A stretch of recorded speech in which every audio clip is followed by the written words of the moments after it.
الحمد لله نستعينه ونستغفره ونعوذ بالله من شرور أنفسنا ومن سيئات أعمالنا من يهده الله فلا مضل له ومن يضلله فلا هادي له ونشهد أن لا إله إلا الله وحده لا شريك له ونشهد أن سيدنا وسندنا وحبيبنا ومولانا محمدا عبده ورسوله أرسله بالحق بشيرا ونذيرا وداعيا إلى الله بإذنه وسراجا منيرا أما بعد فقد قال الله تبارك وتعالى في كلامه المجيد وفرقانه الحميد أعوذ بالله من الشيطان الرجيم بسم الله الرحمن الرحيم قد أفلح من زكاها وقد خاب من دساها وقال رسول الله صلى الله عليه وسلم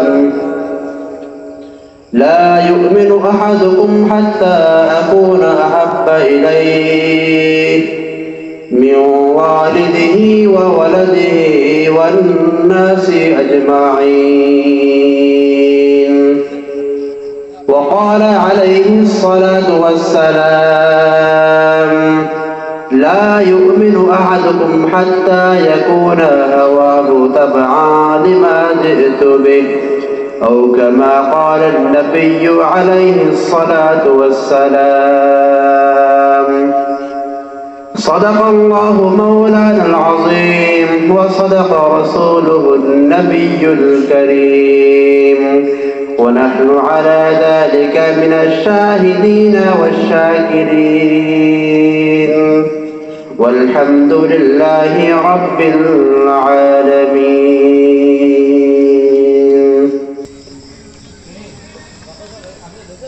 মহান রব্বুল আলামিনের দরবারে অসংখ্য অগণিত শুকরিয়া যে মহান রব্বুল আলামিন আমাকে আপনাকে আমাদের সকলকে জান্নাতের বাগান মাহফিলের ময়দানে আসার বসার তৌফিক দান করেছেন, এজন্য শুকরিয়া আদায় করছি আলহামদুলিল্লাহ। আল্লাহ তাআলা আমাদেরকে দুনিয়াতে পাঠিয়েছেন একটা নির্দিষ্ট সময় পর্যন্ত, অর্থাৎ এই সময় যখন আমাদের শেষ হয়ে যাবে তখন এই দুনিয়া থেকে আমরা পরপারে চলে যাব। তবে পরপারের জিন্দেগি কতটুকু সেই ব্যাপারে আমরা ধারণা করতে পারি মাত্র, কিন্তু আমাদের সেই ধারণাটাও সঠিক হবে না।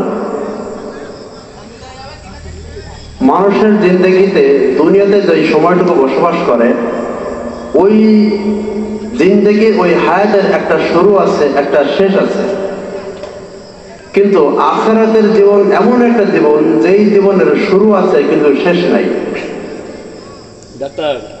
দুনিয়ার জিন্দেগিতে যখন মানুষ জীবন শুরু করে, মায়ের পেট থেকে দুনিয়াতে আসে, আসার পর থেকে তার দুনিয়ার জিন্দেগি শুরু হয়ে যায় এবং মৃত্যুর মাধ্যমে তার এই দুনিয়ার জিন্দেগি শেষ হয়ে আরেক জিন্দেগি শুরু হয়ে যায়। তো দুনিয়ার জিন্দেগির একটা শুরু থাকলো, একটা শেষ থাকলো, কিন্তু আখিরাতের জিন্দেগিতে মৃত্যুর পর থেকে শুরু হয়ে গেল, এর কোনো শেষ আর নাই। একটা সময় যখন আমরা কবরে থাকতে থাকতে কিয়ামতের সময় হয়ে যাবে, আমরা কিয়ামতের দিন সময় উঠবো, সেই সময় বিচার ফয়সালা হওয়ার পরে কেউ জান্নাতে কেউ জাহান্নামে। তবে যারা জান্নাতে চলে যাবে তারা জান্নাত থেকে আর কোনোদিন ফিরে আসবে না। জাহান্নামে গেছে কিন্তু ভিতরে ঈমান ছিল, ঈমান আছে কিন্তু এরপরও বিভিন্ন অপরাধের কারণে, বিভিন্ন পাপের কারণে জাহান্নামে গেছে, ঠিক আছে, কিন্তু তার এই পাপ যখন শেষ হয়ে যাবে, অর্থাৎ এই পাপের যে শাস্তি ছিল সেই শাস্তি যখন শেষ হয়ে যাবে, তখন সে জাহান্নাম থেকে বের হয়ে আবার জান্নাতে চলে যাবে। আর আরো একটা গ্রুপ আছে জাহান্নামে, যাদের ভিতরে দুনিয়ার জিন্দেগিতে ঈমান ছিল না। তো ঈমান না থাকার কারণে এই ব্যক্তি চিরস্থায়ী জাহান্নামে থেকে যাবে, জান্নাতের মুখ কোনদিন সে দেখতে পারবে না। এখন আমাদের এই পরপরের যে জিন্দেগিটা, এইটা আমাদের জাহান্নামে হবে নাকি জান্নাতে হবে, সেটা বাঁচার সময় আমার এই দুনিয়া। যদি এই দুনিয়াতে আমি সেই আমল করে নিতে পারি, বা সেই পাথর যদি আমরা দুনিয়ার থেকে জোগাড় নিতে পারি, এই পাথর ইনশাআল্লাহ আল্লাহ তাআলা এই পাথরের উপর নজর করে তার রহমত আমাদেরকে ইনশাআল্লাহ জান্নাত দিবেন। কিন্তু আল্লাহ না করুক কোনো এক কারণে যদি আমরা আমাদের অপরাধের কারণে ধরা পড়ে যাই, জাহান্নামে যদি একবার চলে যাই, এই জাহান্নামের শাস্তি ভোগ করা আদৌ কি আমার পক্ষে সম্ভব? একজন মানুষ যদি দুনিয়াতে জন্মের পর থেকে বাদশাহী হালাতে জীবন কাটে মৃত্যু পর্যন্ত, জন্ম থেকে মৃত্যু পর্যন্ত যদি কেউ জান্নাতি হালাতে বা বাদশাহী হালাতে দুনিয়ার জিন্দেগি কাটায়, যার জীবন দুঃখ কোনদিন ঠিক পায় নাই, কিন্তু এই ব্যক্তি কোনো এক কারণে যদি পরকালে যে জাহান্নামের কোন আযাবের সম্মুখীন হয়, ওই জাহান্নামের যদি 1 সেকেন্ডের শতভাগের 1 ভাগ যদি সে ভোগ করে, এই সামান্য শাস্তি ভোগের কারণে সে দুনিয়াতে কোনোদিন সুখে ছিল এটা কল্পনা করতে পারবে না। তাহলে সেই ভয়াবহ শাস্তির পরিমাণ কেমন? এমনকি এর ঠিক বিপরীত সাইড, যে ব্যক্তির পুরা জিন্দেগি কষ্টের ভিতরে কেটে গেছে, জিন্দেগিতে সুখের মুখ চোখে দেখে নাই, কিন্তু এই ব্যক্তি যখন এই দুনিয়ার জিন্দেগি পার করার পরে যদি আল্লাহর জান্নাত পেয়ে যায়, জান্নাতের যে সুখ সে যদি ভোগ করতে পারে, জান্নাতের সুখের সেকেন্ডের শতভাগের 1 ভাগ যখন সে ভোগ করবে, এই সামান্য সময়ের সুখ তার জীবনের সারা জীবন, যে সারা জিন্দেগিটাই যে কষ্টের ভিতরে যে পার হয়েছে, এই কষ্ট সে কোনদিন কল্পনা করতে পারবে না যে আমি কোনদিন কষ্ট ছিলাম দুনিয়াতে। তাহলে সেই জান্নাতের সুখটা আমাদের কেমন হবে? তবে জান্নাত হোক বা জাহান্নাম, জান্নাত এবং জাহান্নামের সব ফয়সালা আমার দুনিয়া থেকে করে নিতে হবে। দুনিয়ার জিন্দেগি যদি আমার শেষ হয়ে যায়, আমি আমার জীবনের বাস্তব জায়গায় চলে গেলাম, সেখানে যাওয়ার পরে আল্লাহ না করুক কোনো এক কারণে যদি আমি বিপদে পড়েই যাই, সেখান থেকে ফিরে আসার কোনো পদ্ধতি আমার নাই। যখন আমার চোখ বন্ধ হয়ে গেল, আমার জিন্দেগির আমল নামার সবকিছু বন্ধ হয়ে গেল। এখন পরকালের যে লম্বা জিন্দেগি, স্থায়ী একটা সময়, এই সময়টা কেমন হবে সেটা নির্ভর করে আমাদের এই ছোট্ট দুনিয়ার জিন্দেগির উপরে। এই দুনিয়ার জিন্দেগি যদি আমরা সাজাইতে পারি আল্লাহ তাআলার আইন নিয়ে, রাসূল কারীম সাল্লাল্লাহু আলাইহি ওয়াসাল্লামের পথে, নবীর আদর্শ নিয়ে, তাহলে এই ছোট্ট জীবন আমার এই আজীবন কাল যে জিন্দেগি আসতেছে সেই জিন্দেগির সুখময় জীবন বয়ে আনবে। আর এই সময়টা যদি আমরা হেলাই খেলাই কাটিয়ে দিই, আল্লাহ তাআলার নাফরমানের ভিতর যদি কাটিয়ে দিই, তাহলে ওই পরকালের জিন্দেগিতে মাফ পাওয়ার কোনো পথ আর আমার সামনে থাকবে না।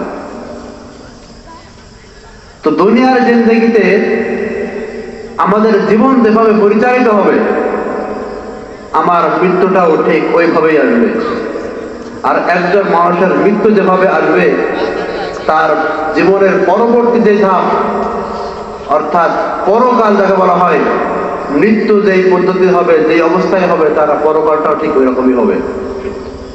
অর্থাৎ দুইটা যদি একসাথে মিলানো হয়, ফলাফল এটাই আসে, দুনিয়ার জিন্দেগি আমরা যেভাবে কাটাবো, আমাদের আখিরাতের জিন্দেগিটাও ঠিক ওই রকমই আসবে। এখন দুনিয়ার জিন্দেগি আমাদের ভালো নাকি খারাপ, মৃত্যুর আগে একজন মানুষ বুঝতে পারে যে এর পরকালের অবস্থা কি হবে। যখন মৃত্যুর সময় হয়ে যায়, আজরাইল তার কাছে চলে আসে, এই সময় সে বুঝতে পারে যে আমার এই জিন্দেগির পরবার যে সময়, যে জিন্দেগি আসে, ওই জিন্দেগিটা কেমন হবে। নবীজির একজন বিখ্যাত সাহাবী হযরতে বারা ইবনে আযিব, হযরতে বারা ইবনে আযিব রাদিয়াল্লাহু তাআলা আনহু একটা ঘটনা বর্ণনা করেছেন। এই ঘটনার মাধ্যমে আমাদের পরকালের জিন্দেগি কেমন হবে দুনিয়া থেকে একটা মানুষ বুঝতে পারে, এই কথাগুলো ক্লিয়ার হয়ে যায়। হযরতে বারা ইবনে আযিব রাদিয়াল্লাহু তাআলা আনহু বলেন, খরাজনা মা রাসূলিল্লাহি সাল্লাল্লাহু আলাইহি ওয়াসাল্লাম ফি জানাজাতি রাজুলিন মিন আনসার। তিনি বলেন যে আমরা কয়েকজন রাসূল করিম সাল্লাল্লাহু আলাইহি ওয়াসাল্লামের সাথে একজন আনসারী সাহাবীর জানাজা পড়ার জন্য বের হয়েছি। মাত্র বাড়ি থেকে বের হয়েছি, রওনা হয়েছে আমরা সবাই একসাথে যে একজন আনসারী সাহাবীর জানাজায় যাব। কিন্তু তার বাড়িতে তার জানাজা পর্যন্ত পৌঁছানোর আগে আমরা দেখতেছি রাস্তার পাশে ওই সাহাবীর কবর করা হয়েছে। কেমন যেন মনে করেন আমরা এখান থেকে আমাদের মাদ্রাসায় ওখানে যাবো, একজন লোক মারা গেছে, সেখানে আমরা জানাজায় যাব, কিন্তু ওই ব্যক্তির কবর করা হয়েছে এই স্কুলের সাইডে। তো এখান থেকে যখন আমরা রওনা হয়েছি সেখানে যাচ্ছি, তো ওই ব্যক্তি জানাজায় পৌঁছানোর আগে আমরা তার কবর পাশ দিয়ে হেঁটে যাচ্ছি। ঠিক এরকম বারা ইবনে আযিব বলেন যে নবীজির সাথে আমরা কয়েকজন সাহাবী যখন হেঁটে যাচ্ছি ওই আনসারী ব্যক্তির জানাজায়, তো আমরা দেখতে পেলাম রাস্তার পাশে ওই সাহাবীর কবর করা হয়েছে। রাসূল করিম সাল্লাল্লাহু আলাইহি ওয়াসাল্লাম যেতে যেতে যখন কবরের পাশ পর্যন্ত গেলেন, ফাজালাসা নবী সাল্লাল্লাহু আলাইহি ওয়াসাল্লাম হাওলাল কবর। রাসূল করিম সাল্লাল্লাহু আলাইহি ওয়াসাল্লাম রাস্তা থেকে নেমে ওই সাহাবীর কবরের পাশে গিয়ে বসে পড়ছেন। সাহাবী বারা ইবনে আযিব বলেন, ফাজালাসনা হাওলা, নবীজির সামনে ওই কবরের পাশে আমরা চুপ করে বসে থাকলাম। কেমন চুপ করে? কান্না আলা রুসিনা তায়র, কেমন যেন যদি আমাদের মাথার উপরে পাখিও বসে, পাখি বুঝবে না যে এখানে মানুষ থাকে কাটতে হবে। এত সুন্দর ঠান্ডা হয়ে আমরা নবীজির সামনে ওই কবরের পাশে বসে থাকলাম। রাসূল করিম সাল্লাল্লাহু আলাইহি ওয়াসাল্লাম নিচের দিকে তাকায় আছেন, অন্য কোথাও তাকান না, কারোর দিকে না, উপরের দিকেও না, নবীজি নিচের দিকে তাকায় আছেন। ওয়াফি ইয়াদিহি উদুন ইয়ানকুতু বিহিল আরদ, নবীজির হাতে একটা কাঠি, যে কাঠি দিয়ে নবীজি জমিনে কেমন যেন আঁকাআঁকি করতেছেন। আমরা মনে হয় অনেক সময় যে আমরা কথা বলতেছি মুখে, কিন্তু হাতে অন্য কাজ করতেছি। তো নবীজি সাল্লাল্লাহু আলাইহি ওয়াসাল্লাম কবরের পাশে বসে মাটিতে কি যেন তাকাচ্ছেন, অন্য কোথাও দিকে তার কোনো নজর নাই। সাহাবী বলেন, নবীজি যেমন বসে আছেন চুপ করে, আমরাও চুপ করে বসে থাকলাম। অনেক সময় চুপ করে থাকার পরে রাসূল করিম সাল্লাল্লাহু আলাইহি ওয়াসাল্লাম মাথা উঠাইলেন। ফারাফা রাসূলুল্লাহ সাল্লাল্লাহু আলাইহি ওয়াসাল্লাম, রাসূল সাল্লাল্লাহু আলাইহি ওয়াসাল্লাম হঠাৎ মাথা উঠাইলেন। মাথা উঠে তিনি বলতেছেন, ইস্তাঈযু বিল্লাহি মিন আযাবিল কবর, ও সাহাবীরা তোমরা এই কবর আযাব থেকে আল্লাহ তাআলার কাছে পানাহ চাও, এই কবর আযাব থেকে আল্লাহ তাআলার কাছে আশ্রয় চাও, আল্লাহ তাআলা যেন এই আযাব থেকে আমাদেরকে রক্ষা করেন। কেন? ভিন্ন হাদিসের মধ্যে রাসূল করিম সাল্লাল্লাহু আলাইহি ওয়াসাল্লাম বলেন, আমাদের যে কবর, আমাদের মৃত্যুর পর আমাদের যেখানে রাখা হবে, প্রত্যেকের কবর প্রত্যেকের প্রতিনিয়ত ডাকতে থাকে।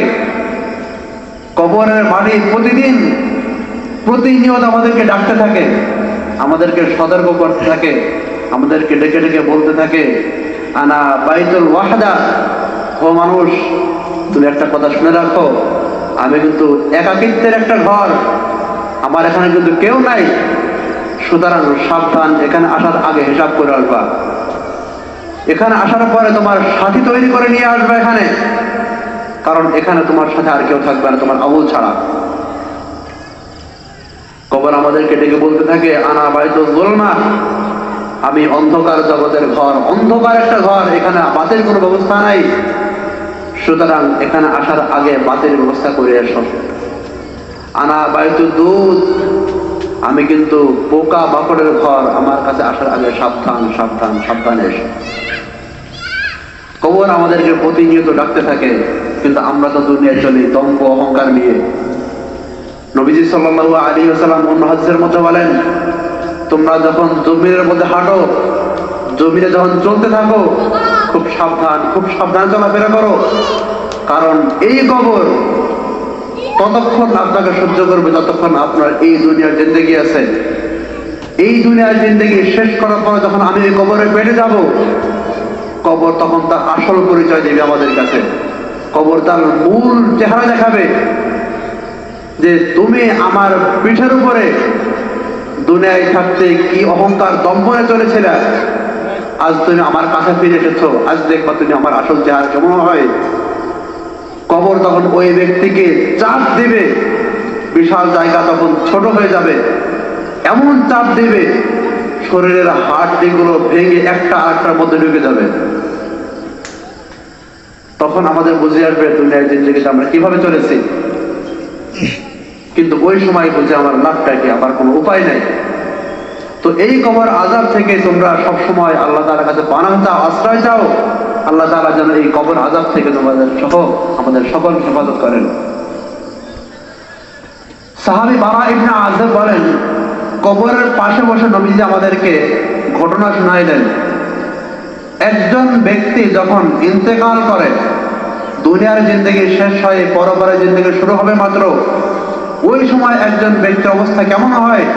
রাসূল কারীম সাল্লাল্লাহু আলাইহি ওয়াসাল্লাম বলেন, ইন্না আবদাল মুমিনা, একজন মুমিন বান্দা যখন ইদা ইনকাদা হায়াতুদ দুনিয়া ওয়া ইফতিতা হায়াতুল আখিরাহ, যখন দুনিয়ার জিন্দেগি একজন মুমিনের হায়াত শেষ হয়ে যায় এবং পরকালের জিন্দেগি যখন শুরু হবে মাত্র, ওই সময় একজন ফেরেশতা তার কাছে আসে। দুইজন ফেরেশতা তার কাছে আসে। দুইজন ফেরেশতা তার কাছে এসে তার মাথার কাছে এসে বসে এবং ওই ব্যক্তি দেখতে থাকে এখনো সে জীবিত, দুনিয়া এখন বেঁচে আছে, তার হায়াত শেষ হয়ে গেছে, খুব দ্রুতই সে চলে যাবে জগৎ ছেড়ে। সে তখন দেখে তার চোখের দৃষ্টি যত দূরে যায়, সে দেখতে থাকে যে দুইটা লাইন হয়ে হাজার হাজার লক্ষ লক্ষ ফেরেশতারা দুইটা লাইন হয়ে লম্বা সিরিয়ালে দাঁড়িয়ে আছে, মাঝখান দিয়ে একটা পথ। সমস্ত সাহাবায়ে কেরাম সব সাদা জুব্বা পরা, খুব সুন্দর চেহারা, দেখতেই যেন খুব নুরানি চেহারা মনে হয়। এমন শত শত লক্ষ লক্ষ ফেরেশতারা দুইটা লাইন হয়ে দাঁড়িয়ে আছে ওই ব্যক্তিকে স্বাগত জানানোর জন্য। এই ব্যক্তি যখন রূহ বের হবে, তখন আমরা তার রূহটা নিয়ে আল্লাহ তাআলার কাছে ফিরে যাব। এই সময় সে এইগুলো দেখতে দেখতে আজরাইল আলাইহিস সালাম তার কাছে চলে আসে। আজরাইল তার কাছে এসে তার মাথার কাছে এসে বসে ওই ব্যক্তিকে ডাকতে থাকে, ইয়া আইয়াতুহান নাফসুল মুতমাইন্নাহ, হে পবিত্র রূহ, হে পবিত্র আত্মা, উখরুজি, তুমি বের হয়ে আসো, তুমি বের হয়ে আসো ওই রবের দিকে, ইলা রব্বিন রাদিন আনকি গায়রা গাযবা, তুমি তোমার ওই রবের দিকে ফিরে আসো, ওই রবের জন্য বের হয়ে আসো যে রব তোমার উপরে নারাজ নয়, যে রব তোমার উপরে সন্তুষ্ট হয়ে গেছে, ওই রবের দিকে তুমি ফিরে আসো, তুমি খুব সহজে বের হয়ে আসো। যখন ডাকতে থাকে তখন ওই মুমিন বান্দার রূহ খুব সহজে বের হয়ে আসে। কেমন সহজ? রাসূল কারীম সাল্লাল্লাহু আলাইহি ওয়াসাল্লাম বলেন, একটা পাত্রে যখন পানি রাখা হয়, ওই পাত্র যখন কাজ করা হয়, ওই পাত্রের পানিটা যখন খুব সহজে বের হয়ে পড়ে যায়, একজন মুমিন বান্দার রূহ সহজে এরকম বের হয়ে আসে। যখন তার রূহ বের হয়ে আসে, ওই সময় যে ফেরেশতারা আছে, সেই ফেরেশতারা কেমন যেন কাড়াকাড়ি শুরু করে যায় যে এই বান্দার রূহটা আমার কাছে দাও, আমি আল্লাহর দরবারে নিয়ে যাব। আরেকজন বলে রূহটা না, আমি নিয়ে যাব। এক একজন প্রতিযোগিতা করতে থাকে, কেমন যেন কে নিতে থাকে, একটা কাড়াকাড়ি চলতে থাকে যে এই রূহ আমি নিয়ে যাবো আল্লাহ তাআলার দরবারে। ওই সময় আজরাইল আলাইহিস সালাম কারো কাছে দিতে চান না যে এই রূহটা আমি নিয়ে যাব, কিন্তু কেউ ছাড়ে না। তখন আজরাইল আলাইহিস সালাম তাদের কাছে জিজ্ঞাসা করলেন যে তোমরা এখানে কিভাবে আসলে, তোমরা এখানে কেন আসছো? তখন ওই ফেরেশতারা জবাব দেয়, আমরা একটা সুঘ্রাণ পাইলাম, এমন একটা সুঘ্রাণ, এই সুঘ্রাণটা দুনিয়ার কোথাও পাওয়া যায় না, এই সুঘ্রাণটা দুনিয়ার কোথাও পাওয়া যায় না। তো ভাবলাম এটা তো দুনিয়ার কোনো ঘ্রাণ নয়, এটা নিশ্চয় জান্নাতে কোনো ঘ্রাণ, কোনো একটা ব্যক্তি জান্নাতবাসী হয়ে আসতেছে। তো কে এই সৌভাগ্যবান ব্যক্তি? আমরা তাকে দেখতে আসছি, তার রূহের ঘ্রাণ সুখে আমরা এখানে চলে আসছি। তারা সবাই চায় এই ব্যক্তির রূহ তারা নিজেই আল্লাহ তাআলার দরবারে নিয়ে যাবে।